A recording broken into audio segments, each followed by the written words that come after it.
Hi, and welcome back to this April series, the series that I'm doing because it is Stress Awareness Month. And so I've been asking experts and colleagues of mine to join me and just talk about ways that we can sleep better, live better, perform better, with a lot less stress and anxiety. And so tonight, I'm so happy to have Kenley Brozman on with me. And Kenley, I want you to just take it from here and share about yourself. Great. Thank you so much, Al. Hi, everybody. And thank you again for having me on for this. So again, yep, my name is Kenley Brozman. I am a health and well-being coach and also a mental health therapist. My practice called Wellness Bound Coaching is something I've been doing um, in private practice, either as a coach or as a therapist or both for over 15 years or so. Started out as a social worker and was a therapist, mostly working with students, older kids and families for the most part, either in schools or in community mental health agencies, as well as private practice. Um, and then I ended up getting my coaching certification with Well Coaches, and that took me on um, a similar but also distinct path from counseling, and I really uh, dove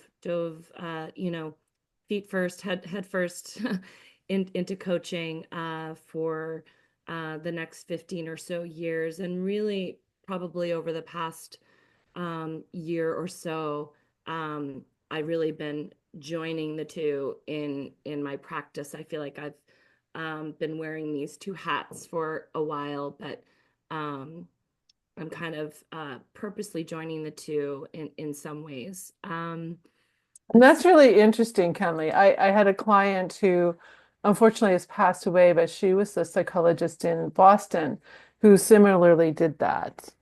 And then she went through my program and kind of added that toolbox in. And I'm curious to go back to your social work though, because I have coached a couple of social workers, and that can be a really stressful position to have. Like, I'm just curious from your viewpoint about that. Absolutely. Yeah. I mean, especially the first few years, both right before I got my MSW, and then after, I was working with, what was called then at-risk youth. I Mhm. don't know if that's still a prevalent term, but um, in therapeutic schools, in inpatient units, in hospitals. I was also working with pregnant moms, pregnant teens, really low, people who are from families, low income families, just really. So a lot of, people in a lot of difficult environments and situations. Um, and that was for sure, that was a difficult, population to work with. It was also one of, if not the most rewarding population for me to work with. Yeah. The often, not always, but often you really don't see the progress maybe, or the help that you're giving someone. I might not ever see that, and then maybe sometime, a year or so later, you hear about where that person is at, or something going on with their family, or they get back in touch with you, and you don't know how much you had a part to play in that, but it's incredibly rewarding for sure. And my social work roots are very much, a part of my work now. Mhm. Just some of the values and the purpose and the meaning of why I do what I do really was, that was the foundation of it for sure. Wow. Wow. Well, I laud you because my mom was a social worker before she had me. And she did teach, and she was a teacher too, but she did a few years in social work in the rural parts of New Hampshire. Like it was really tough. It Mm-hmm. was really Mm-hmm. tough. So Yeah. yeah, that's incredible. So you've done a lot of interesting coaching, Canyon Ranch, which I think is interesting. So yeah, if you want to share about that, and then let's dive into some tips and tools. Absolutely. Yeah. So yeah, I after I got my coaching certification, my first official role was working for a large health insurance corporation, which was not something that I necessarily set out to do. Um, and I was a little bit skeptical if that was going to be the right kind of fit for me. I think I got, well, I don't think, I know I got incredibly lucky in terms of it. And this was back in 2010, 2011, I believe. Okay. And so coaching certainly then was new, and in terms of it being in um, being offered by health insurance companies or things like that was fairly new. Um, I got lucky in that the person who hired me, they were in charge of a dedicated unit within this very large company, and they basically said we want to kind of give you not free reign, but we purposely want to go outside of the, you have 20 minutes to coach someone, or you have a script of things that you have to say. We want you to just, this is the population you're going to be working with, is mostly people with chronic health conditions, things like that, diabetes, weight loss. I worked with a lot of people who are going through weight loss surgery or preparing for that. So Oh, interesting. and so for that to be my first role, to have a lot of flexibility, to, work with people around the country, working with doctors, nurses, I ended up training not only the people on my unit, but really colleagues throughout the company in motivational interviewing. I was one of the first people to be a motivational interviewing champion. Oh, I wow. got to do some training and education as well, and so that ended up just being an amazing foundation for um, my coaching work. Um, and just got a ton of experience. I've worked for some small startups, and working with people with chronic pain and various MSK issues, who either had surgery or might be facing surgery, um, and learned a ton about pain neuroscience and coaching from that standpoint. um, and then the work that I have done most recently outside of private practice was at Canyon Ranch, which again was just a pretty incredible opportunity, working with the clinical and medical team there, working alongside our medical physicians, dietitians, therapists, exercise physiologists, spiritual wellness team, a team of place in place there, as well as doing a ton of teaching classes or workshops pretty much every day, and meeting some really, really fascinating people Yeah. who come there, Yeah. and who it's on their bucket list to go, or they've been coming for 30 years, or just, a really incredible, group of people. So, um, a lot of varied work with a lot of different populations for sure. Well, and I think that really informs like your private practice, having all of those experiences coming in. It's really interesting.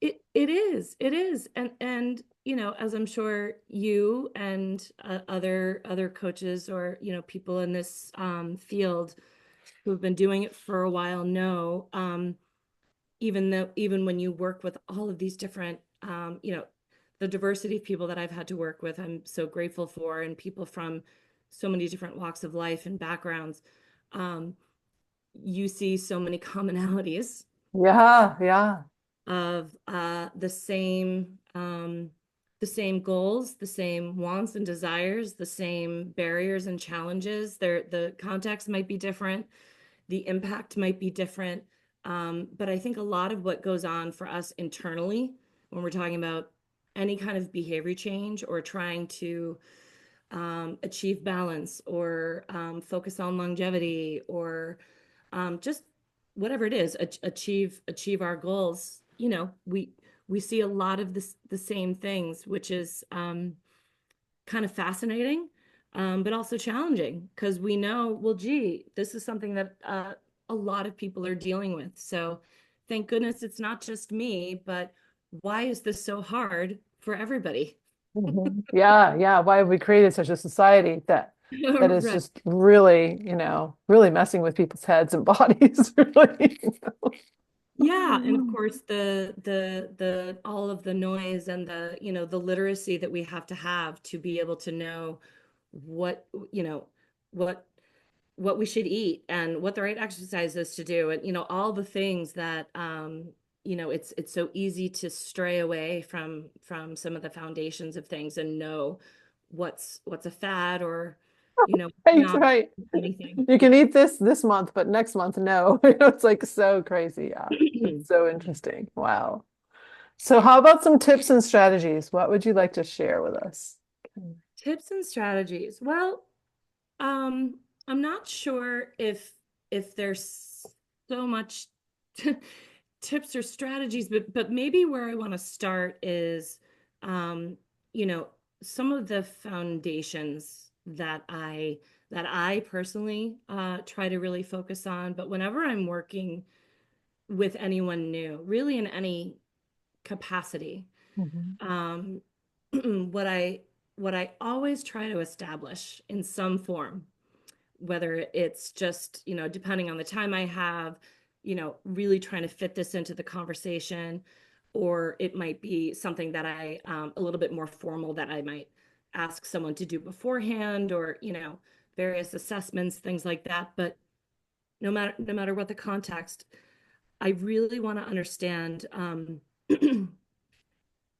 what people's what people's core values are, because that we know that is the um, foundation of the motivation for us to change. If we're living in our values, and those are things that are grounding us and keeping us kind of steady, Yes, yeah, and we're gonna be more successful. um, some people know what their core values is right off the bat. Other people maybe don't think about it so much. And so yeah, I think even that's interesting to kind of see how much reflection, or how much that's a part of kind of what they think about on a regular basis. But that's one thing. Um, Focusing on strengths, right? We're so quick to, um, most people, if they're working with a coach or a therapist, or they're wanting support, they're wanting some help, maybe there's a problem, maybe they had a crisis, there's something that they're wanting support from. So it's really easy to look for, um or to think of it as a problem or something to be fixed, or some weakness or challenge. And we need to look at those things appropriately as well, but really really honing in and focusing on people's strengths. And at so I've done a lot of work with that. I've taught classes on our signature strengths and how to really our strengths and our values, how they can go together to serve as that foundation. And then the other thing I look for is, what are the core needs? uh, as humans, right? We have very kind of foundational core needs that most of us share just as mhm, people.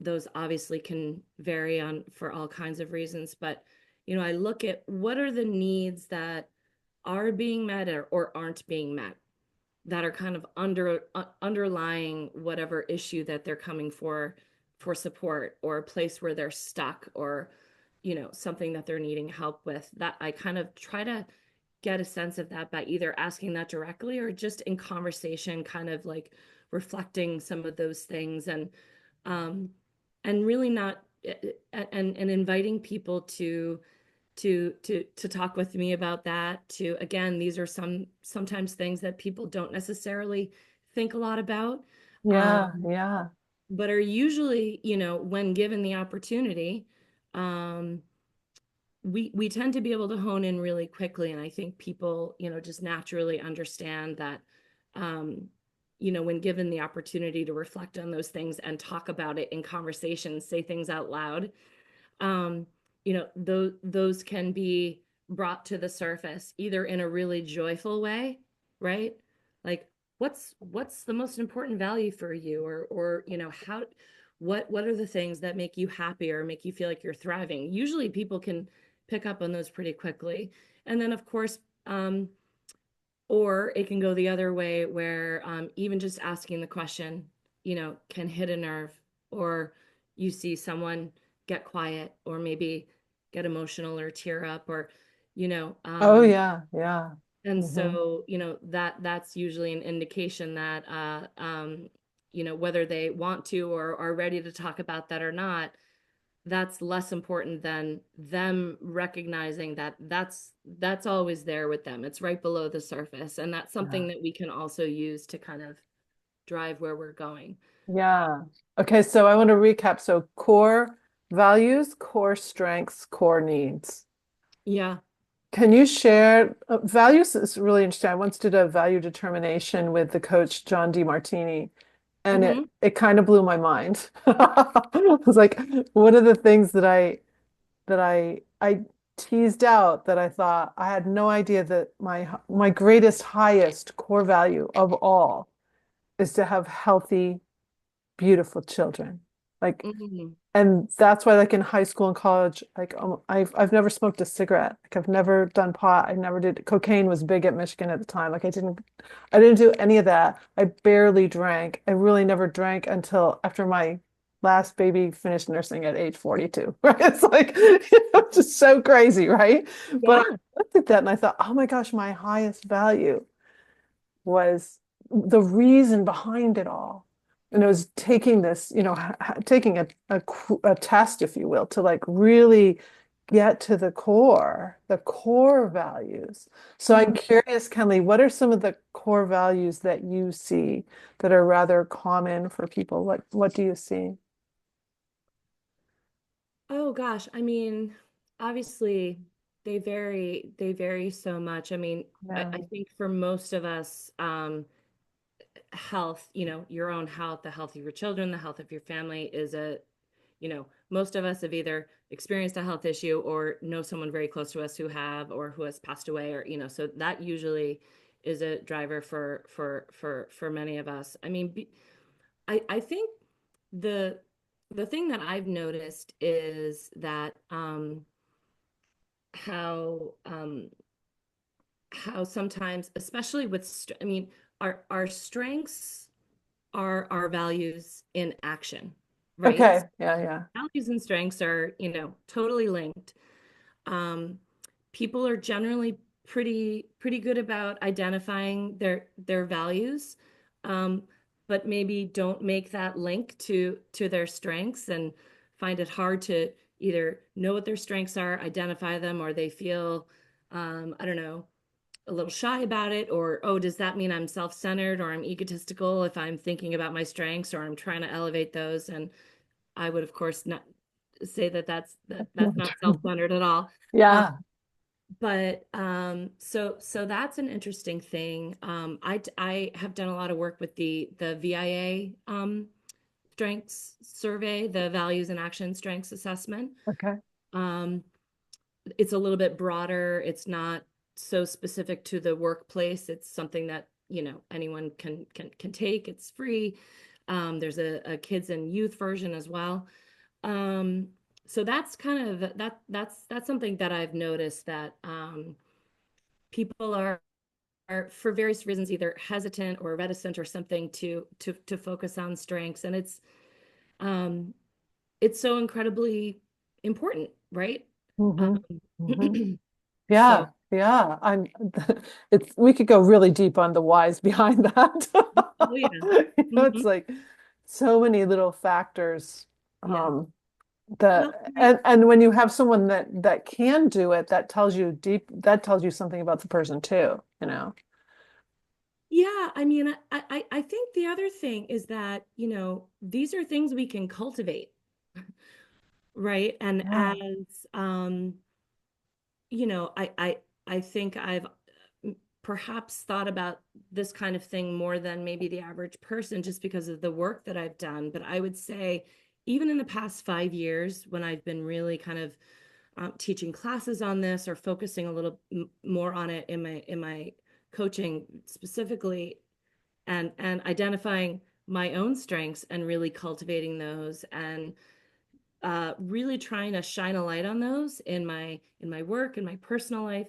I have seen, firsthand how just by really thinking, looking at things through that strengths based lens, at least some of the time, we can overdo strengths, we can overdo a lot of things, but we definitely don't want to ignore them. And so I've Yeah.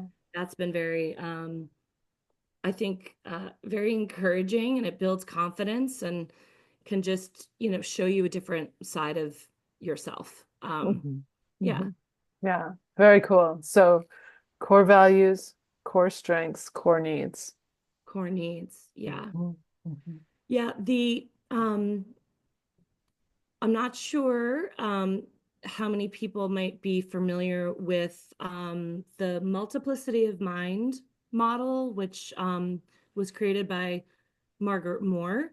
Um, it's a sort of, this is a very basic way to describe it, but it's taken a lot from internal family systems theory, and some of the work and strategies that are used in IFS. This was more of a coaching model that took a lot of those same principles.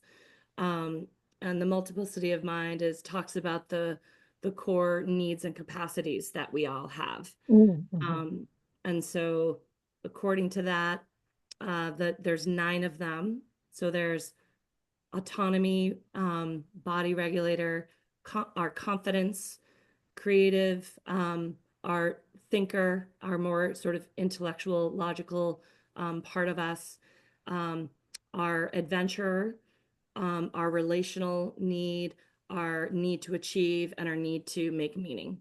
So those are the sort of the core 9. And it would, obviously can't really go into detail of all of that right now, but I've used that model a lot to um, understand core needs and to say we have all 9 of these. We have a need for autonomy. We have a need to have confidence in the various aspects of our life. We have a relational need with other people. We have that achiever need. We have a creative need. People say, "Oh, I'm not creative." Well, yes, you are. We all are. You know, so just to kind of identify those things, and it's an easy way to, I think, or it's a really helpful inroad to not only understand our needs, from sort of an intellectual perspective, but to begin to see which needs take precedence, which ones we maybe have kind of forgot about, or, oh yeah, it's over there somewhere, but I don't really pay too much attention to that. Well, that's going to show up at some point, if a need is not being met consistently, and there might be various important reasons why it's not being met, right? Just depending on what's going on in our life. It's not always an intentional thing. I think most of us want to meet our needs to the best of that we can. Um, but that's kind of a model that I have used quite a bit as well. Wow, it seems like those needs are really a core around Maslow's self-actualization, like the top. Like there's a little belonging in there too. But but that, how are we really fulfilling, having a fulfilled life? Like how are we, does that make sense? Absolutely. Well, Mhm. and sometimes we have a sense that, people will say, I feel, off balance, out of balance. Or, of course, we might have various physical ailments or emotional things going on where we feel that sense of not being in balance, but we can't pinpoint why or what's Mm. missing Oh, or or what is missing. It seems like I've got all the things that I need, but yet I'm not feeling happy. I'm not feeling fulfilled. I'm not feeling motivated. I'm feeling, whatever it may be. Or I'm just not feeling well physically. So I think having some kind of language or model, whether it's this one or, there's obviously many out there to kind of objectively look back and say, let's take an inventory here. well, that gets into our speaker. So in week one, Maurice Thibodeau has put together the life inventory assessment. Hmm. And he showed, it was great how he showed a woman's assessment at the beginning. She then went through a retreat of his, and then weeks later, they did it again, and then weeks later again, and they showed the shift was amazing. The shift was incredible to see. And Yeah, so actually getting it's a chance to yeah, see things. Go ahead. things like that I think are just as powerful and then getting back blood work, right? If you go to the doctor and you get blood work and you do a bunch of work on your diet or whatever you do, and then 6 months later you get blood work and you see that difference, I think it's just as powerful when you can see those shifts. Right. Yeah, Yeah. very Yeah. cool. Yeah. And it's it's not exactly easy to assess these things that are intangible. You know what it's not like blood, right? That's So right. it's That's right. it's it's funny. I'm thinking now a little more along of all the different assessment tools that are out there. And my my son's company went through an assessment, and my youngest son afterwards said, if I answered the questions one way because I hadn't triggered the stress hormones and I was pressure free. But had I triggered the stress response, I would have answered some of those questions very differently and probably gotten a very different report out of what they were trying to assess. It was predictive index. I think it was predictive index they were doing. So it's like Myers-Briggs, all of the different kinds of assessments. But what is your state of being when you're actually taking the test? And most people trigger the stress response just taking a test. That's true. So it's kind of interesting to play around with that. And he was the one that brought that forward to me. And I thought, oh, you're so right. Right.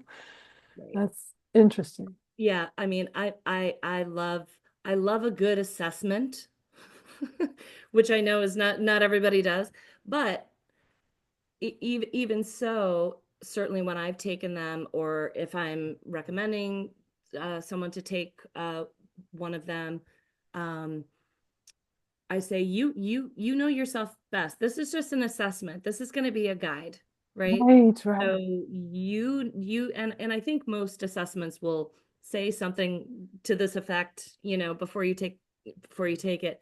But it's really true. I mean, a good example, the I mentioned the VIA strength survey. I've taken that probably 3 or 4 times over the past, I don't know, 20 years for various reasons. And humor has never showed up as being one of my signature strengths. And I totally disagree. I I think disagree. absolutely one of my signature strengths. So, it's like you have to just obviously trust your own judgment and wisdom about yourself, and Yeah. you're going to be right no matter what. Yeah. Yeah, that's really funny. Yeah. Well, how can people get a hold of you, Kenley, as we close out tonight? Absolutely. Well, my again, my private practice is under Wellness Bound Coaching. You can certainly find me on LinkedIn. I'm sure there'll be a way through this or through you to. Yes. Yeah. Anyone who's signed in, you're going to get all the links to Kenley. So Okay, absolutely. But yeah, a lot of that can probably most easily be found on LinkedIn. I also have a Psychology Today um, profile as well. So a bunch of different ways to find me. wonderful. Well, Kenley, thank you so much. We're going to close out Thank you. and stop the recording and the live stream here. Let me get up here to do that, and then we'll open up for questions and answers. Thanks again, Kenley. Thank you.